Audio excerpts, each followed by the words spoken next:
If you've ever woken up with a high blood sugar in the morning, you know about how frustrating it can be to wake up on the wrong side of the blood sugar roller coaster, especially as someone living with type 1 diabetes, right?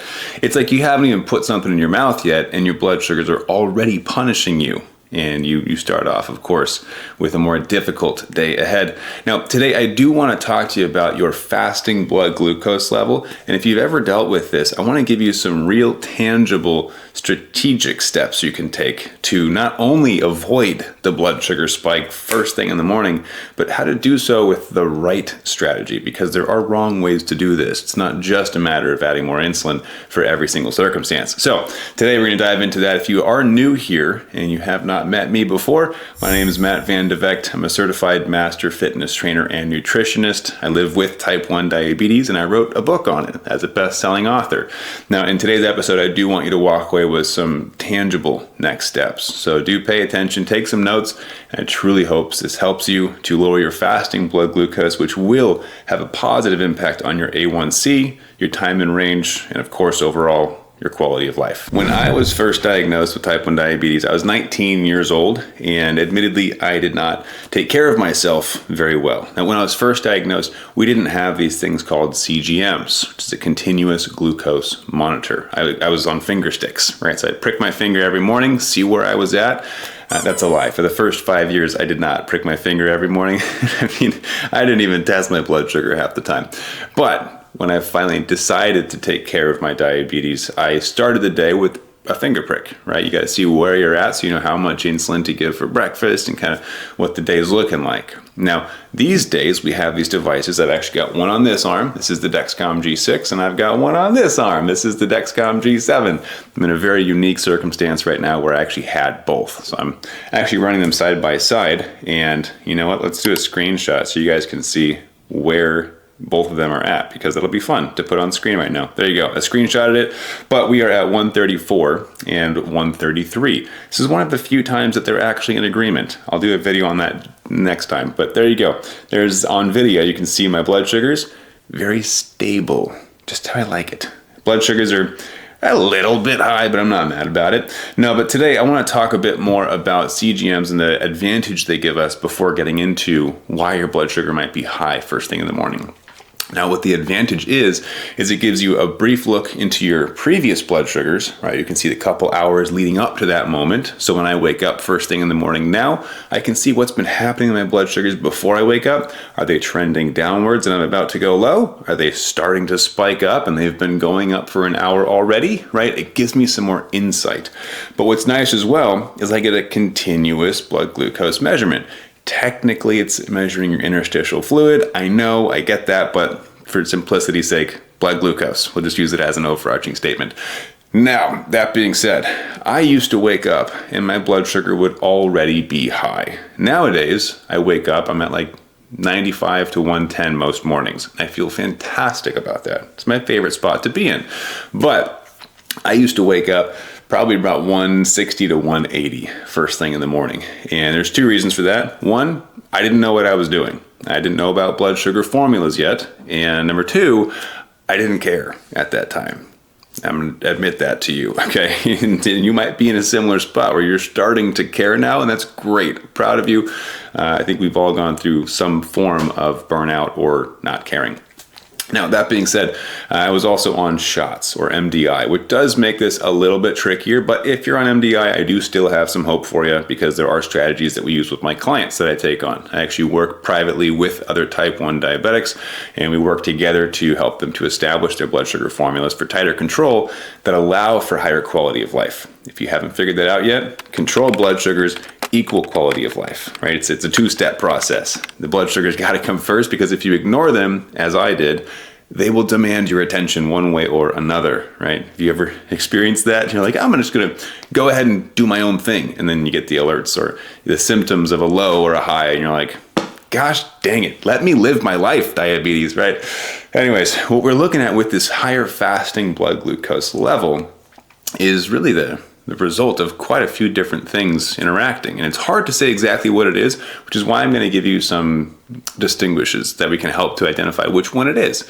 I meant to say distinctions there, not distinguishes. We're going to get some different distinctions on which one it is.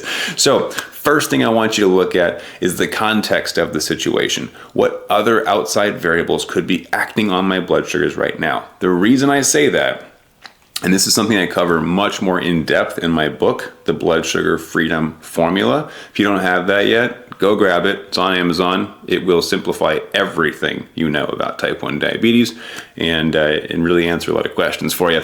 But something I go into deeper in that book is that it's not just right now your decisions that are impacting blood sugars. It could also be the night before. So what you had for dinner, your additional or lack of activity, your quality of sleep, like all these things come into play and influence your current blood sugar trends. So I might wake up at 160 and think, I haven't eaten anything yet. How is it that high? And then I remember that my toddler kept me up all night and I didn't sleep, right? Okay, so lack of sleep increases cortisol. Increase of cortisol means insulin resistance goes up and my liver dumps more glucose, and it's going to lead into a higher blood sugar, right? I'm going to have to add extra insulin to balance out that equation or that formula. Now, the simplified version of this conversation, because I can already tell your heads are spinning, right? You're like, I have to consider 12 hours before? This is insane. It is, and actually it's a bit more like 48 hours before. But that you're going to have to just go read the book. It's going to help you a lot there. No, but what I want to simplify in today's chat was actually a conversation I had with a client recently on one of our coaching calls. So they had asked, when I wake up, first thing that happens, I get out of bed, blood sugars spike. They'll jump like 100 points. I don't know what I'm supposed to do. How do I fix this? And what is it, right? So if you remember from earlier, control comes before freedom. What comes before control is understanding. So you have to understand what's going on so you can fix the problem and have control so that you can have freedom or quality of life, right? So first I want them to understand, which I will share with you, the rise in the morning is likely one of two things. And this is assuming everything else is constant. There's no other variables like poor sleep or you've skipped your workouts for 2 weeks, something like that. No, the two likely causes of high blood sugars in the morning are going to be dawn phenomenon or feet on the floor. These are two separate things. Okay, a lot of people lump them together. They're two very different things, and I want to create this distinction between the two to allow you to really solve for the root cause. We want to not just throw insulin at the problem, but the right classification of insulin. I'll get to that in a second. So dawn phenomenon ultimately is tied to your circadian rhythm. Okay, it's your liver dumping glucose, getting you ready for the day. This does not mean you're broken. This is part of life for everyone. Non-diabetics as well, they also experience this. By the way, let's take a break for just a second. If you like this kind of a deep dive episode, you gotta let me know. We did this recently and a bunch of you commented, gives me feedback and helps me to understand what you want more of. So if you like the sciencey, more tangible stuff, let me know in the comments what you'd like to see more of if it is this. And bonus, tell me what fasting blood glucose number you'd like to wake up at. For me, it's 95. I think that's going to be my winner. So let me know what your favorite fasting blood glucose is right now. And then also let me know if you'd like more of this deep dive, sciencey, understanding kind of content. Okay. Now, that being said, dawn phenomenon is your liver dumping glucose early in the morning tied to your circadian rhythm, which means it happens at the same time every single day. Right? And this is likely going to happen before you wake up. So for most people, it happens an hour or two before you wake. So for me, I get up at 7 most days. This happens about 4 or 5 o'clock in the morning. It's typically when I would see that spike, but I don't. And I'll tell you why towards the end of this episode, because I found out a way to fix it. Now, the second version of this is called feet on the floor. Okay, you can say FOTF if you want. It doesn't make it any less frustrating. Now, what this one is more tied to, and this is what my client was actually experiencing, is literally what it sounds like. The second you get out of bed and your feet hit the floor, your body now says, they're up, give them energy. And energy, of course, comes in the form of glucose. And we like to say, no, but you actually need that. The spike is really just an outcome of you not having enough insulin on board to fix that spike, right? And I used to have Well, actually, I do still have both of these. I experienced both of them.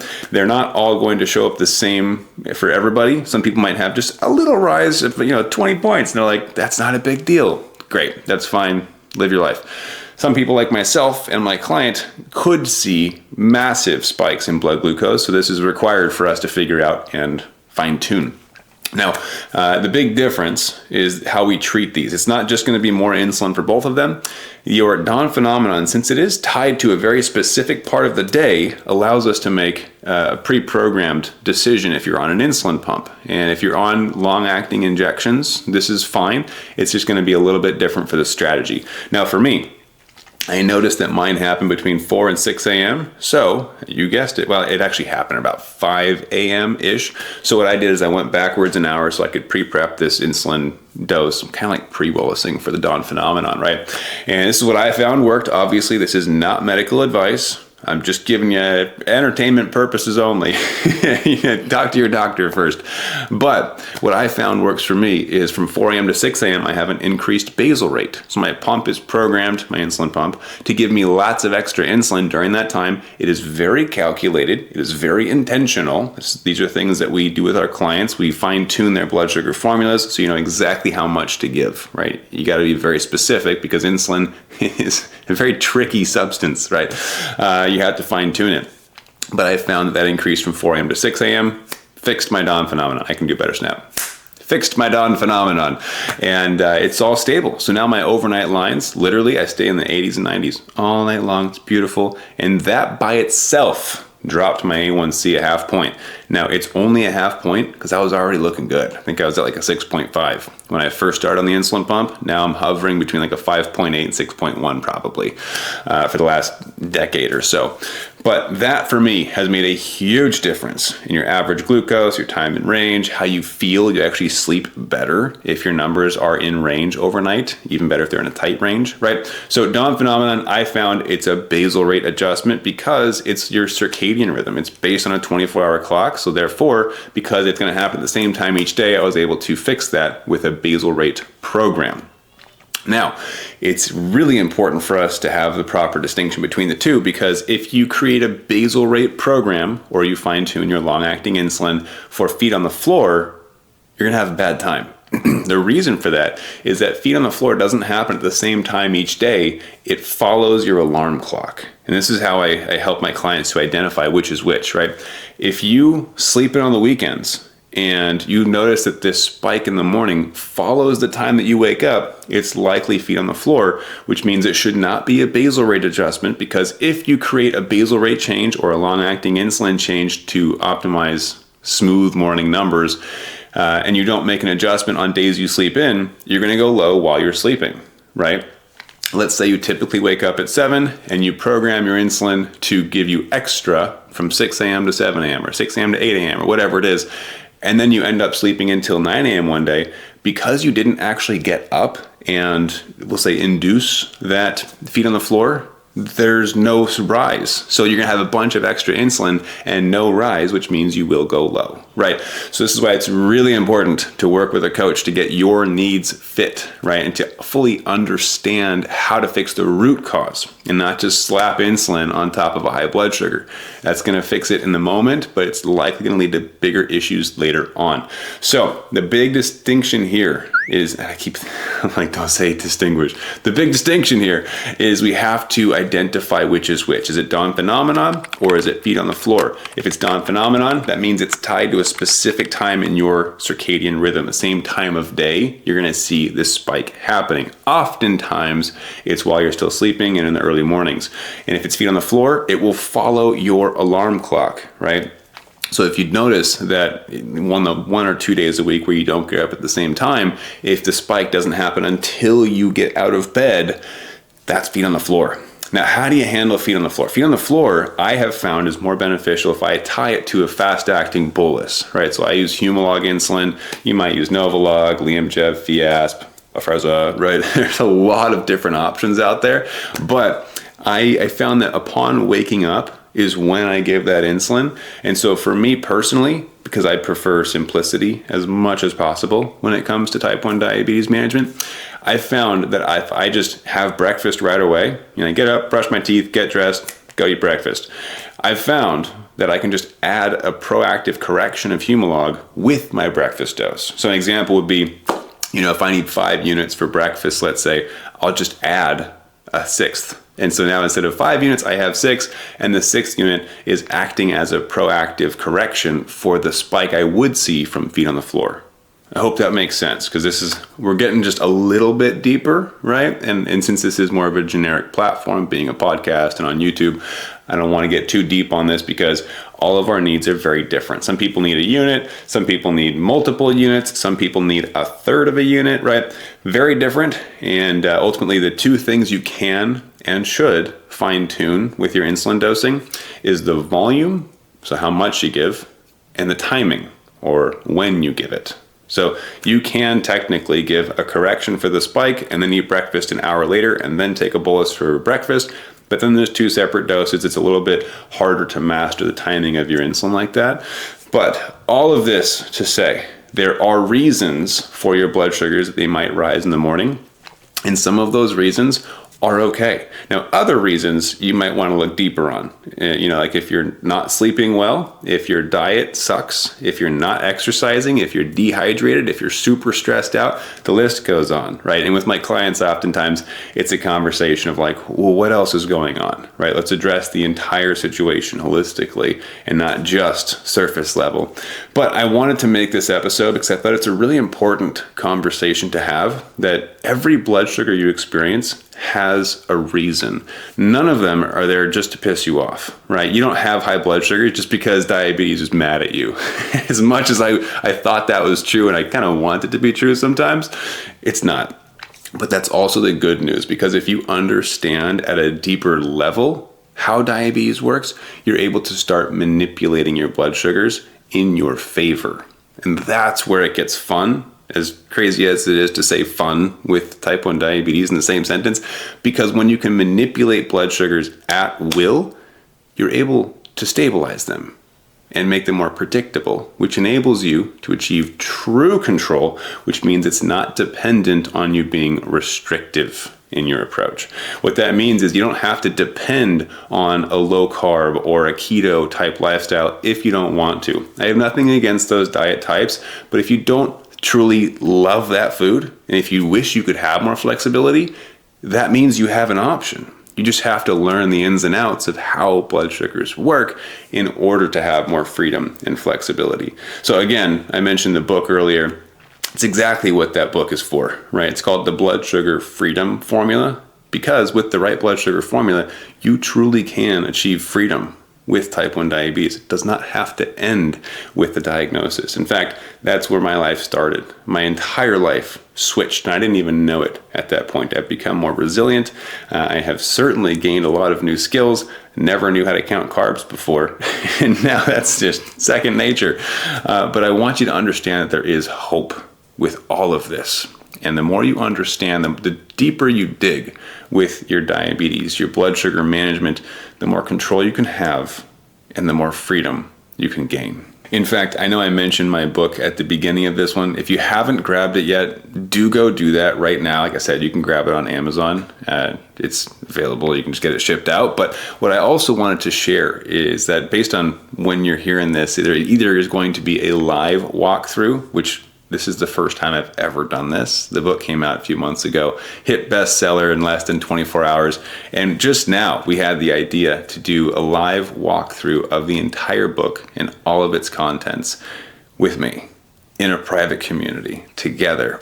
So if you're hearing this and it's still relatively recent that we uploaded this episode, I would grab the book, because everyone who gets the book is going to have an opportunity to go through it with me directly. And if you're seeing this and it's been, a year or two since this video or this episode came out, don't worry. We're going to archive everything so that everyone who ever grabs this book is going to have access to these, where I will be teaching the concepts in person. well, not in person, virtually. I should clarify that. But virtually, and they are going to be recorded in our private community. It's only open to the people who have purchased this book. And it's because these concepts are a bit different than what you've been taught in the medical system. But that's also why we're teaching them. Because for most of us, the medical system let us down in some degree or another. And this is our opportunity to truly thrive with type 1 diabetes, not just survive. Right. So if you haven't grabbed it yet, go grab it. It's called The Blood Sugar Freedom Formula by Matt Van de Vecht. I truly hope you enjoy it. I hope this episode was helpful. Remember to comment if you like this kind of stuff, you want to see more of it. Let me know what your fasting glucose number is that you would like to wake up at. It's always fun seeing how different everyone's desires are as it comes to blood sugar management. We all have different comfort zones, right? And if you have not yet, do subscribe. All the comments that are going to be in there for requests of deeper dives, you're not going to want to miss those because we've got some fun plans as we near the relaunch of the book that I'll be going through some deeper dive topics as well. So hit the subscribe button. Make sure you let me know what you want to hear about and stick around for more.